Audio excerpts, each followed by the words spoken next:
নমস্কার বন্ধুরা, welcome back to my channel Champa Rannaghar. আজ আমি আপনাদের সঙ্গে শেয়ার করব ডিমের একটা দুর্দান্ত স্বাদের রেসিপি। খেতে হবে একদম হোটেল রেস্টুরেন্টের মতো, যা মাংসের স্বাদকেও হার মানায়। তার জন্যে আমি এখানে একটা পাত্রে কিছুটা জল বসিয়ে নিয়েছি, তার মধ্যে একটু লবণ দিয়ে দিচ্ছি আর দিয়ে দিচ্ছি ডিমগুলোকে প্রথমে সিদ্ধ করে নেব। গরম জলের মধ্যে একটু লবণ দিয়ে যদি ডিম সিদ্ধ করা যায় তাহলে ডিমগুলো কিন্তু কোনো রকম ভেঙে যায় না।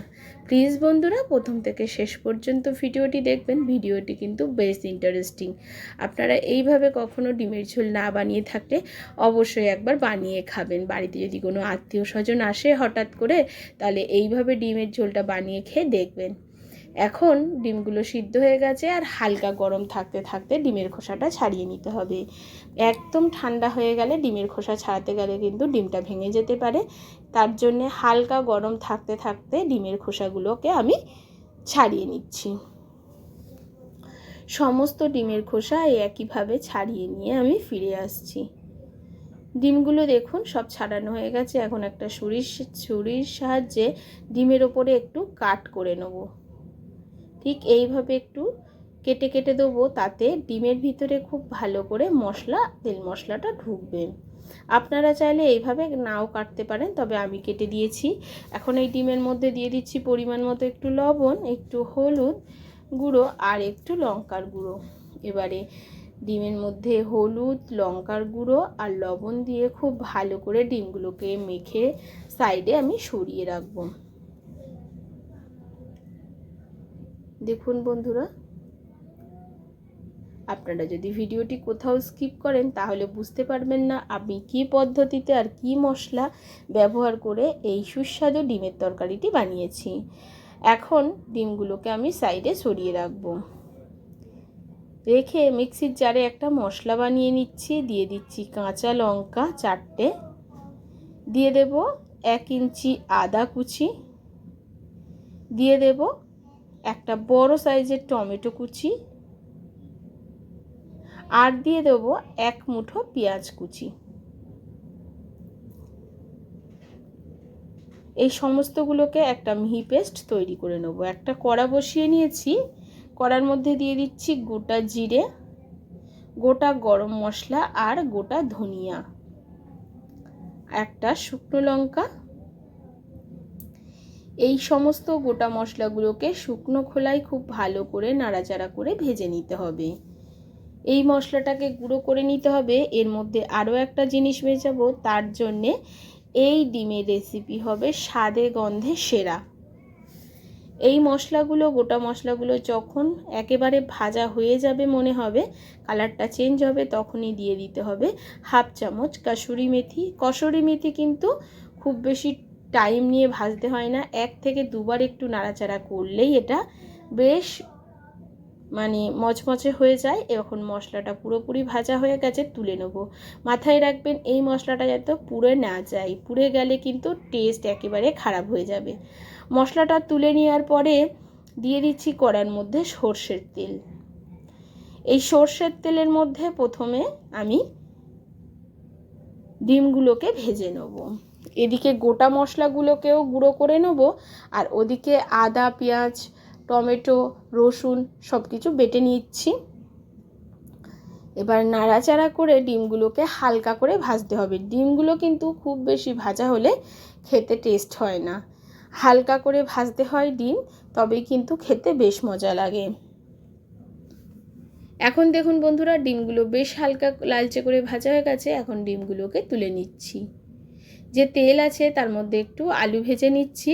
এখানে একটাই বড় সাইজের আলুকে ঠিক এইভাবে কেটে নিয়েছি। এবার আলুটাকে ভেজে নিচ্ছি। তবে বন্ধুরা, আপনারা চাইলে এখানে আলুটাকে স্কিপও করতে পারেন। আলু ছাড়াও আপনারা ডিমের তরকারিটি করতে পারেন। তবে আমরা বাচ্চারা একটু আলু খেতে পছন্দ করে, তার জন্য একটা বড় সাইজের আলুকে টুকরো টুকরো করে কেটে দিয়েছি। আলুটাকেও হালকা করে ভাজা করে নিয়েছি। এখন তুলে নেব। মাথায় রাখবেন আলুর মধ্যে কিন্তু কোনো লবণ হলুদ দিইনি, যেহেতু তেলের মধ্যে ডিম ভেজেছিলাম। হলুদের একটা কালার হয়ে গেছে তেলের মধ্যে, তার জন্য কিন্তু আমি এর মধ্যে আর হলুদ ব্যবহার করিনি আলুটা ভাজার জন্যে। আবারও একটু তেল দিয়ে দিচ্ছি ফোড়নে গোটা গরম মশলা, একটা শুকনো লঙ্কা আর একটা তেজপাতা। ফোড়নটা যখন বেশ হালকা করে ভেজে সুন্দর একটা গন্ধ বেরোবে, তখন এর মধ্যে দিয়ে দেব কিছু পেঁয়াজ কুচি। একটা বড় সাইজের পেঁয়াজকে কুচি করে নিয়েছি, সেটাকেই দিয়ে দিলাম। পেঁয়াজটাকে নাড়াচাড়া করে লালচে করে ভাজতে হবে। মাথায় রাখবেন, পেঁয়াজটাকে একটু লালচে করে না ভাজলে এর তরকারির কালারটা আসবে না। পেঁয়াজটা বেশ লালচে করে ভাজা হয়ে গেছে। এখন এর মধ্যে আমি দিয়ে দেব টমেটো, আদা আর রসুন কাঁচা লঙ্কা বাটা। টমেটো, আদা, রসুন, কাঁচা লঙ্কা বাটাটাকে একটুখানি পেঁয়াজের সঙ্গে হালকা নাড়াচাড়া করতে হবে। নাড়াচাড়া করে বেশ ভালো করে কষিয়ে নিতে হবে।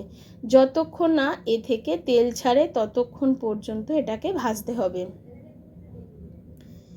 এবারে দেখুন, পেঁয়াজ টমেটোটা বেশ ভাজা ভাজা হয়ে গেলে এর মধ্যে দিয়ে দেবো গুঁড়ো মশলা, জিরের গুঁড়ো, ধনিয়ার গুঁড়ো, হলুদ গুঁড়ো আর লঙ্কার গুঁড়ো পরিমাণ মতো। সমস্ত গুঁড়ো মশলাগুলোকে একটুখানি খুব ভালো করে নাড়াচাড়া করে কষিয়ে নিতে হবে। যখন বেশ মশলা থেকে তেল ছাড়বে তখন এর মধ্যে আবারও একটু জল দিয়ে কষিয়ে নেব। এতে কিন্তু সুন্দরভাবে মশলাটা কষা হয়। যে মিক্সির জারের মধ্যে টমেটো বেটে নিয়েছিলাম তার মধ্যে অল্প জল দিয়ে আমি এটাকে কষিয়ে নিচ্ছি। দেখুন, এর মধ্যে আমি আলু দিয়ে দেবো মশলার মধ্যে। আলুটাকে দিয়েও বেশ ভালো করে কষাবো। এবারে এটাকে ঢাকা চাপা দিয়ে দেবো। ঢাকা চাপা দিয়ে 2 থেকে 3 মিনিট ঢাকা চাপা অবস্থায় রেখে দেবো। তার আগে যে গোটা মশলাগুলো ভেজে নিয়েছিলাম তারই 1 চামচ গুঁড়ো আমি এর মধ্যে দিয়ে দিচ্ছি।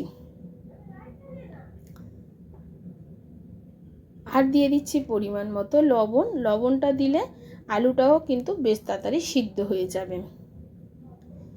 একটু নাড়াচাড়া করে এটাকে এবার ঢাকা চাপা দিয়ে দেবো। এতে কি হবে, এই গুঁড়ো মশলার যে একটা স্বাদ গন্ধ খুব ভালো করে এই গ্রেভির মধ্যে এনহ্যান্স হবে, আলুর মধ্যেও যাবে। তার জন্যে এইখানে একটুখানি গুঁড়ো মশলা ব্যবহার করলাম। এবার ঢাকা চাপা দিয়ে মাত্র 3 মিনিট লো ফ্লেমে হতে দেবো। 3 মিনিট পরে ঢাকাটা খুলে নিয়েছি। দেখুন, মশলাটা বেশ সুন্দর কষে গেছে আর সাইড দিয়ে তেল ছাড়তে শুরু করেছে। এবারে আবারও একবার এটাকে একটু নাড়াচাড়া করে নিচ্ছি। নাড়াচাড়া করে এটাকে একটু কষিয়ে নিচ্ছি। আর আলু একটা দেখিয়ে দিচ্ছি, আলুটা কিন্তু বেশ সিদ্ধ হয়ে গেছে।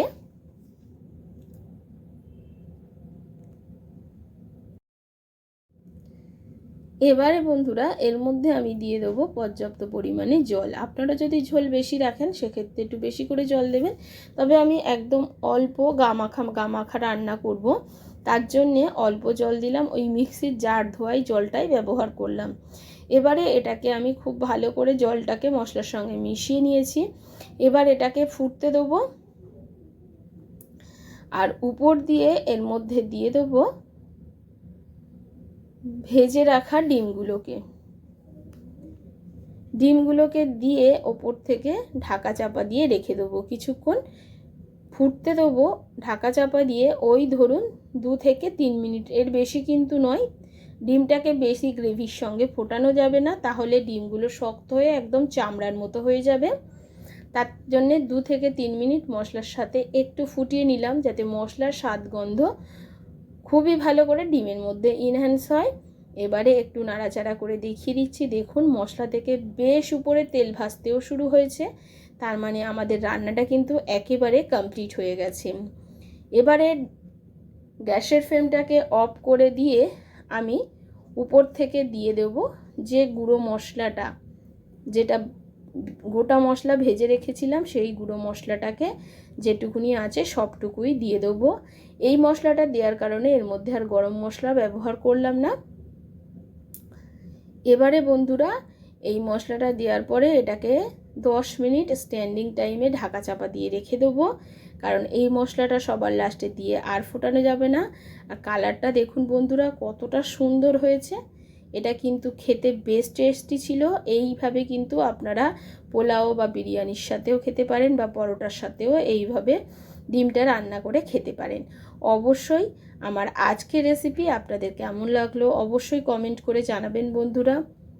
আজ এই পর্যন্ত, আবারও দেখা হবে অন্য কোনো নতুন রেসিপির সঙ্গে। নমস্কার, সুস্থ থাকবেন আর ভালো থাকবেন।